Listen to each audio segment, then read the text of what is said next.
And we're going to start with a Houston Rockets team that entered their game against Miami 0-2, missing three bigs, and they felt even smaller as they were shrinking in the second half for the Rockets.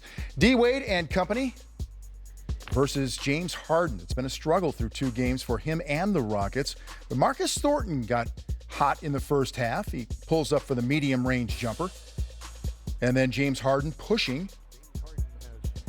And Harden to Thornton for the corner three.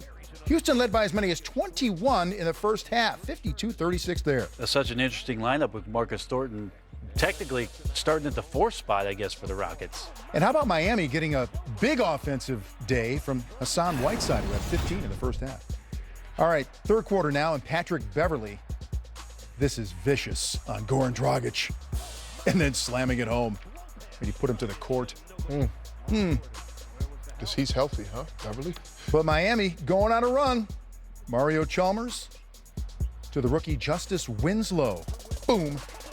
Well, James Harden having to stick in there because of Whiteside on the roll, and Winslow spotted up in the corner, and then we got a little Gerald Green action from the three-point line. Caps an 18-4 run that ties the game. Big comeback. Chalmers steals the basketball ahead to Chris Bosh. Do you think he's happy to be back and playing? We're happy for him. Absolutely love this emotion. Chris Bosh talked about how much he just missed playing basketball. You could see it there. Meanwhile, James Harden, the story continues. He was ice cold from deep. Yeah, he just missed. Hard to put a finger on what's going on, Vince Cellini. You said they're missing three bigs. They're also missing big threes. And that hurts either way.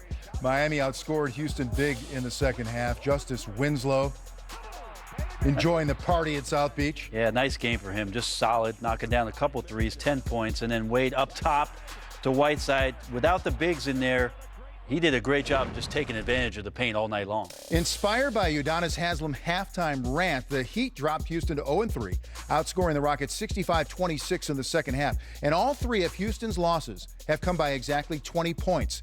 The first team in NBA history to do that. Whiteside led the Heat 25-15. Wade's 20 backed him up. But James Harden stuck in reverse. He was 2 of 15 shooting, 0 of 10 from three. His coach Kevin McHale offering this assessment. It's not James. It's nothing to do with James. It has to do with our team. We're 0-3. I'm not. James doesn't have an individual record. It's us playing better on the defensive end when our shots don't go. You know, we had good rhythm in the first half. The ball was moving. We just didn't sustain it. And you know, for us to play, especially when we have to go small like that, you know, and when we don't have a stretch four or stretch, you know, big that's going to make shots out there, we've got to move the ball, attack. You know, they're going to have Whiteside playing off of stuff, but we got to be able to come down, draw two, get off it, and, you know, offensively we scored 26, I think, or 27 points in the second half after having 60 in the first half, and we just dried up, and they went at it. It was just two completely different halves. They had all the juice in the second half, and we had all the juice in the first half. MVP Harden, runner-up, that is, averaged over 27 a game last season, but his nightmare continued Sunday. He's now 3 of 32 from three in three games, 12 of 54 overall shooting.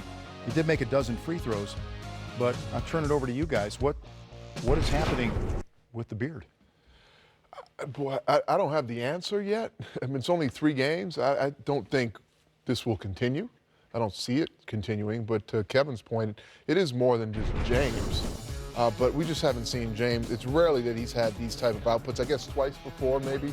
He's gone 0 for 10 from the three.